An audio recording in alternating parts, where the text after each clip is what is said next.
So the story really begins when you're setting up a business in the early days and you look towards how to build it. The options that I had in front of me were in an industry of finance, and I was in mortgage advice, were to borrow money to grow my business.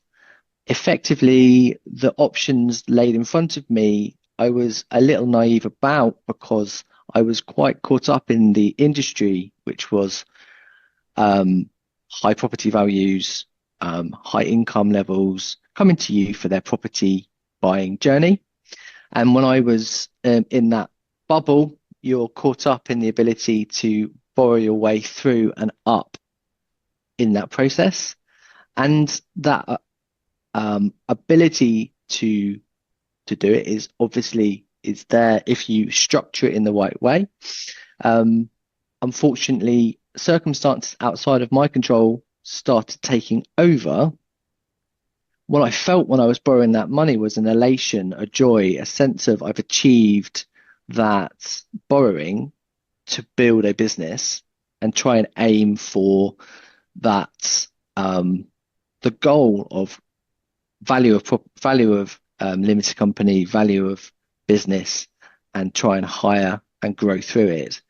Um, in those moments, you don't have I didn't have the strength or I was naive to understand how to take advice or the right advice to step to one side and to really plan the debt from the ground up and build it in the right structure, in the right way, understand the risks, and then um, go through a more tidy journey of building a business.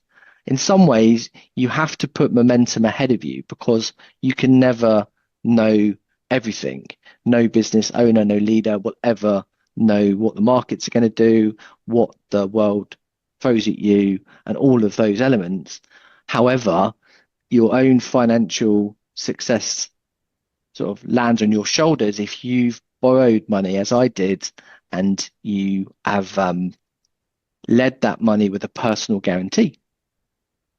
One of the biggest sinking feelings is when you realize halfway through this process of when you've borrowed the money, how long it's going to be around for, you've got to pay it back, and how it's going to be paid back is the key thing any financial advice would obviously state throughout that journey. So I didn't have any property to attach it to, any assets. So I had to take that personal guarantee. And that then starts dawning on you, especially if you haven't got the momentum of growth in business that you'd expected. So you're starting to fail, and then you're starting to realize what's going wrong. That deep feeling entrenched in your stomach where you're kind of sitting there trying to grow your way out of a position of high debt, which is basically monthly payments. Never forget your monthly payments are always there when you think about taking on debt. You know, you wave it off. You're expectant to kind of understand that it's going to be there, and then one day you'll pay it off over that structure of 5 years, 6 years. Do you have that belief in that process? But at the end of the day, for me in my business, it hadn't worked. I'd hired a few people and it had really hit a wall. So I took advice, free advice, all that I could, because I had no money in savings left. And that debt had to be separated from me, which is called personal bankruptcy. I really didn't know too much about the process because I hadn't approached it yet, although I had dealt with people in the past.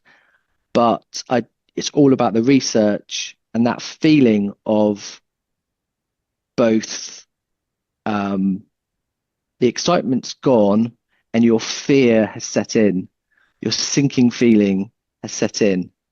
Um, and that's where you feel when you've actually put that bankruptcy in order. It's a weird combination of fear, anxiety, stress, and all the bits around it. um, eventually leading to a sense of relief, right? Because obviously once you've called time on it, you are then free.